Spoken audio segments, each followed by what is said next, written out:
Um dos mais conhecidos e influentes tratados atuais sobre a liberdade é o de Sir Isaiah Berlin. Em seu Two Concepts of Liberty, Berlin defende o conceito de liberdade negativa à ausência de interferência dentro da esfera de ação de uma pessoa em oposição à liberdade positiva, que não se refere a liberdade nenhuma, mas ao poder efetivo de um indivíduo ou ao domínio sobre si mesmo ou seu ambiente. Superficialmente, o conceito de liberdade negativa de Berlin parece similar à tese do presente livro, que a liberdade é a ausência de invasões ou de interferências fisicamente coercitivas da pessoa ou da propriedade de um indivíduo. No entanto, infelizmente, a falta de clareza do conceito de Berlin leva à confusão e à ausência de uma doutrina libertária sistemática e válida. Uma das falácias e confusões de Berlin é reconhecida pelo próprio em um artigo e em uma edição posterior de seu livro original.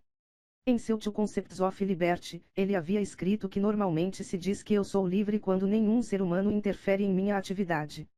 A liberdade política, neste sentido, é simplesmente a área na qual um homem pode fazer o que ele quiser. Ou, conforme Berlin afirmou posteriormente, na versão original de Two Concepts of Liberty, eu me refiro à liberdade como a ausência de obstáculos à realização dos desejos de um homem. 2 Mas, como depois ele reconheceu, um problema grave com esta formulação é que um homem pode ser considerado livre à medida que suas vontades e desejos são extintos, por exemplo, por condições externas.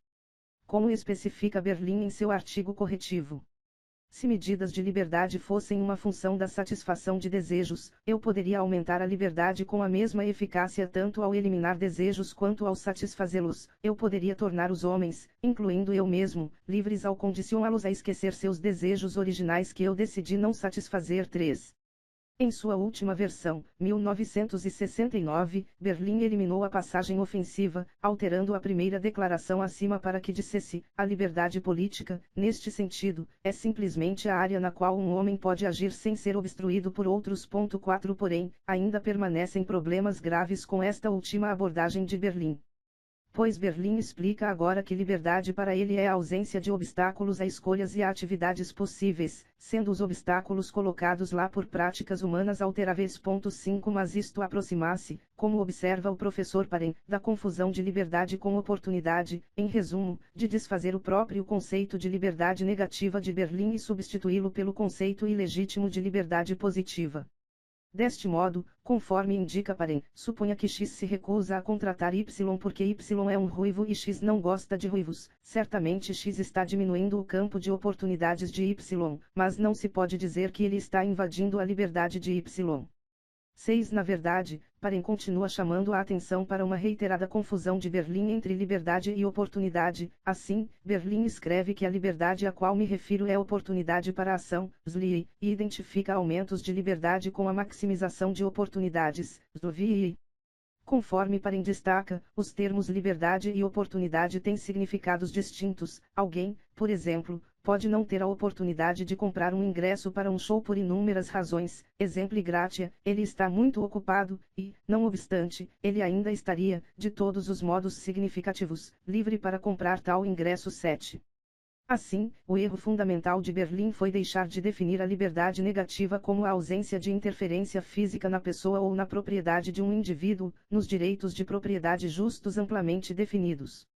Por não ter conseguido chegar a esta definição, Berlin confundiu-se e acabou praticamente abandonando a própria liberdade negativa que tentou estabelecer e caindo, a contragosto, no campo da liberdade positiva. Mais do que isto, Berlin, magoado pelas críticas que o acusavam de defender o laissez-faire, passou a fazer ataques frenéticos e autocontraditórios ao laissez-faire, como se de alguma forma ele fosse algo prejudicial à liberdade negativa. Por exemplo, Berlin escreve que os males do laissez-faire irrestrito conduzem a violações brutais da liberdade negativa, incluindo da liberdade de expressão ou associação. Uma vez que o laissez-faire significa exatamente a total liberdade da pessoa e da propriedade, incluindo obviamente a liberdade de expressão e de associação como uma subdivisão dos direitos de propriedade privada, Berlin está dizendo disparates. Em uma história parecida sem fundamento, Berlin escreve sobre O destino da liberdade pessoal durante o reinado do individualismo econômico irrestrito sobre a condição da maioria prejudicada, principalmente nas cidades, que tinham os seus filhos destruídos nas minas ou nas fábricas, enquanto seus pais viviam na pobreza, na doença e na ignorância, uma situação em que o gozo dos direitos legais pelos pobres e oprimidos se tornou uma zombaria abominável. 8. Como seria de se esperar, Berlim ataca posteriormente aqueles libertários laissez-faire puros e coerentes, como Cobden e Spencer, e favorece aqueles liberais clássicos confusos e incoerentes, como Mill e de Tocqueville. Existe uma série de problemas graves e básicos com as críticas espalhafatosas de Berlim. Uma é a sua completa ignorância em relação aos historiadores modernos da Revolução Industrial, tais como Ashton, Hayek, Uti e Hartwell, que haviam demonstrado que a nova indústria aliviou a pobreza e a fome anteriores dos trabalhadores, incluindo os operários infantis, ao invés de acontecer o contrário. 9. Mas, em um nível conceitual, também existem vários problemas.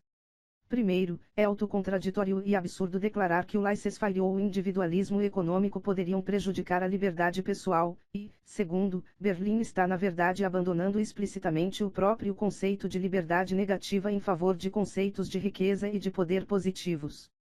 Berlim alcança o ápice, ou o fundo do poço, de sua abordagem quando ele ataca diretamente a liberdade negativa por ela ter sido usada para armar o forte, o brutal e o inescrupuloso contra o humano e o fraco. A liberdade para os lobos tem significado frequentemente a morte para as ovelhas.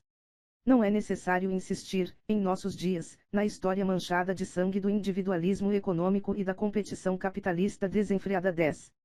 Aqui a falácia crucial de Berlim é identificar insistentemente a liberdade e a economia de livre mercado com os seus opostos, com a agressão coercitiva.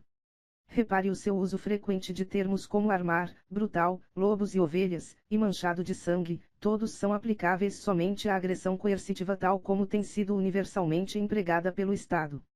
Além disso, ele identifica então estas agressões com o seu oposto, o processo voluntário e pacífico de trocas livres na economia de mercado. O individualismo econômico irrestrito conduz, ao contrário, a trocas pacíficas e harmoniosas, que beneficiam mais precisamente os fracos e as ovelhas. São estes últimos que não sobreviveriam na lei da selva estatista, são estes que tiram maior proveito dos benefícios da economia livremente competitiva. Até mesmo um conhecimento superficial da ciência econômica, e em particular da lei de vantagens comparativas ricardiana, teria esclarecido este ponto vital ao usar Isaías 11.